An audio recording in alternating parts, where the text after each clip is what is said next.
ये बहुत दुखद है मेरे लिए। मेरी ज़िंदगी बहुत ज़्यादा परेशानी में हो गई, दुख हुआ है मुझे। मेरे ऊपर बहुत बड़ा पहाड़ टूट गया एकदम से। मेरे घर के 3 सदस्य, मेरी बहन, मेरी मम्मी, मेरे भांजा 4 साल का, वो सारे ख़त्म हो गए इस हादसे में। और लापरवाही की बात की जाए तो उन्होंने कहना है कि वेदर की वजह से भी प्रॉब्लम हुआ है। येलो अलर्ट पहले से ही था।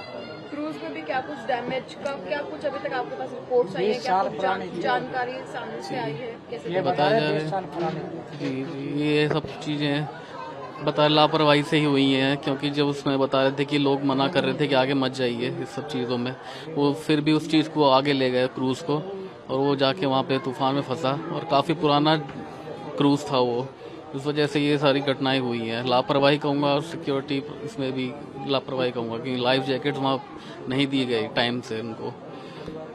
सिक्योरिटी के नजरिए से और मेंटेनेंस के नज़रिए से मैं देखता हूँ कि लापरवाही हुई है बहुत ज़्यादा ये इस चीज़ में। वैसे भी ये कहना चाहता हूँ कि मेरा परिवार के लोग वहाँ पर एंजॉय करने के लिए गए थे। जब किसी पर्पस के लिए वो गए और वहाँ पर एंजॉयमेंट के लिए वहाँ के जो भी लोकल प्रशासन है उनको थोड़ी सी सावधानी बरतनी चाहिए थी।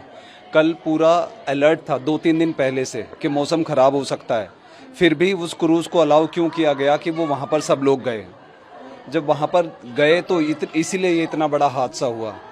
ये रोका जा सकता था। आपने कहा रोका जा सकता था, तो कहीं ना कहीं इसमें सिक्योरिटी पर्पस को देखा जाए तो आपने मौसम विभाग का जिक्र किया है, तो ग्रीन सिग्नल दिया होगा तभी वो आगे बढ़ा है। तो चेकिंग के मामले से इसको देखते हैं कि उसमें कुछ नीचे डैमेज हो सकता है या कैसे ओवरऑल? क्रूज सही चल रहा था, चलते हुए फिर जब मौसम खराब होने हुआ, येलो अलर्ट पहले से ही था। सवाल ये है कि येलो अलर्ट होने के बाद भी उसको अलाउ क्यों किया गया कि वो आगे जाए, वो लोगों को, सवारी को बिठाए क्रूज के अंदर। ये सबसे बड़ा सवाल है। फिलहाल क्या कुछ मांगे हैं? हम क्या कह सकते हैं, और मांग करके भी होगा क्या? हमारे जाने वाले तो वापस नहीं आएंगे ना, हमारा परिवार बिखर गया। ये लापरवाही जो है, मैं कहूँगा प्रशासन की तरफ से लापरवाही है, क्योंकि एडवाइजरी जारी होने के बाद अगर वो जो बोट है वो पानी में है तो ये बड़ा सवाल है, क्योंकि ये 40-50 लोगों से जो है भरी हुई थी बोट। जो है मौसम ख़राब था, उसके बावजूद भी वो पानी में लेकर गया टूरिस्टों को बिठा कर कुछ पैसों के लिए।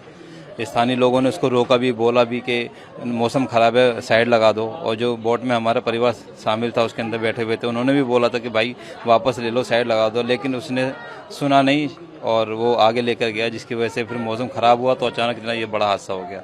मेंटेनेंस के नजरिए इसमें दिया जा रहा है कि बोट पुरानी थी, उसमें कुछ हाँ, हमने भी कुछ न्यूज़ चैनल में देखा कि 20 साल पुरानी वो बोट थी। उसका मेंटेनेंस कैसा था कैसा नहीं तो पता नहीं, तो जांच का विषय है।